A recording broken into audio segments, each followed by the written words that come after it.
Things got a little crazy, and it has been a bit since I've done one of these. Luckily, thanks to the magic of scheduling, I think I only missed 2 days of posting.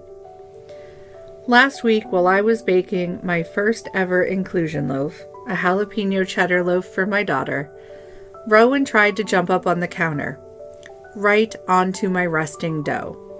Realizing his misjudgment, he pivoted to the left and knocked Clara right off the counter.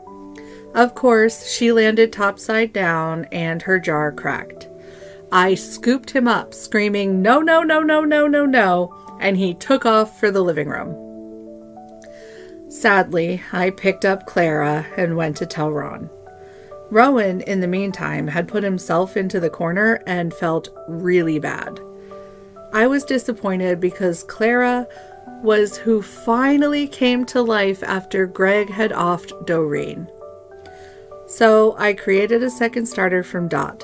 Since she's whole wheat, it took a few feedings, but we are back to only bread flour now. Let me introduce you to Basil. Then I spent the weekend in New Hampshire, and I tossed them both in the fridge so they could go to sleep. I pulled them out last night and fed them for the first time and left them on the stove. This morning, Dot, as expected, woke up, no problem. Basil, however, I don't think is really strong enough yet. He didn't rise like Dot, so I decided to give him a higher feeding ratio and smaller amounts. Hopefully this will build his strength up and we can bake with him soon. Recently, I talked about trusting the process, choosing not to retreat and hide or return to old habits when things get hard. Right now, I am avoiding making a very important phone call. I need to call disability. There are 2 things that I need to address. First, I need to make sure that they are receiving the documents they need for my review. And second, I need to talk to them about insurance. The reason I'm stuck is because the last time they needed medical records, they never received them, and I was denied. Therefore, I had to go and do it all myself, and I sent them 843 pages of medical records. I just don't want to be disappointed and have to do that again. And then there's the health insurance. Ron's short-term disability is ending and his long-term is taking over because of his surgery.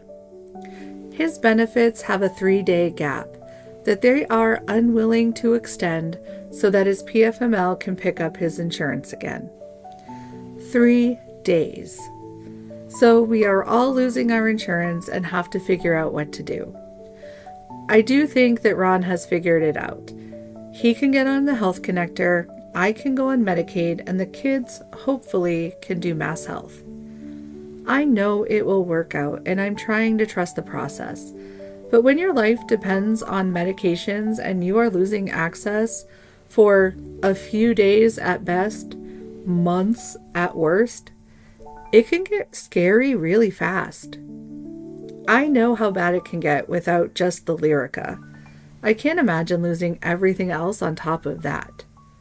The good news, though, is that I just got a 3-month supply of Lyrica. So to be honest, I am actually okay.